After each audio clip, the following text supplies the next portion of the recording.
A week is a long time in politics, but a day can be a long time in life. Let me explain. What comes to mind if I were to say the following dates to you? 9th September, 11th November, 7th July, 4th September. Okay, the last one is just my birthday, please remember it. But this all proves my point that one day can change the world.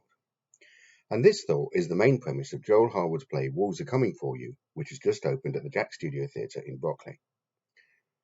Over the millennia, rural village life doesn't change that much. The sun rises, the farmers tend their crops and livestock, the village school teaches the village children, the vicar sees to the village's spiritual well-being, and the village policeman keeps everyone safe.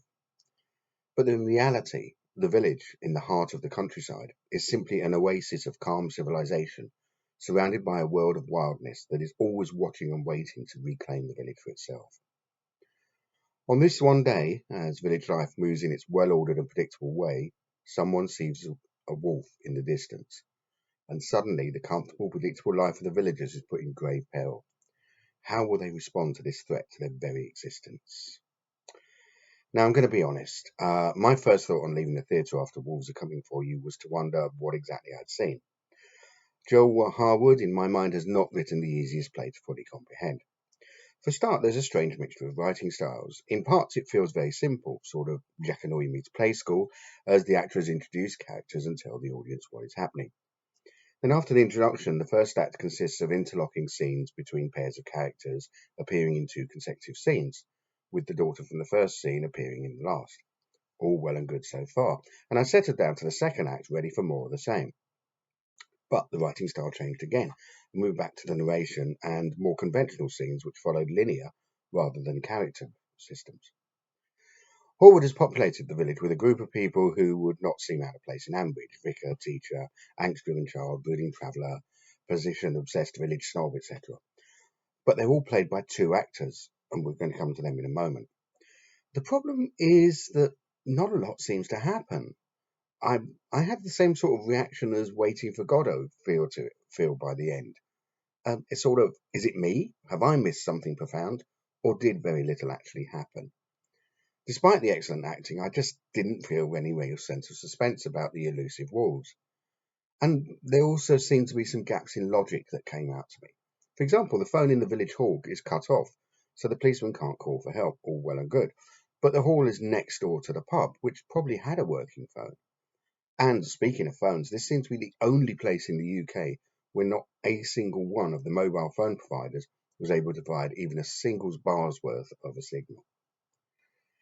Okay, so the writing really didn't do it for me on quite a few levels, but what of the production itself? Well, hats off to Bridget Lowery and Grace Cookie-Gamm, who performed every character in the village with real style.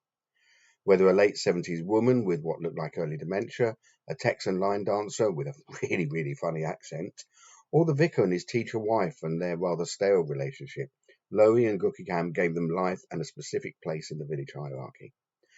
Director Kate Bannister showed excellent restraint, relying on the fine skills of the actors rather than complicated costume changes to move between characters.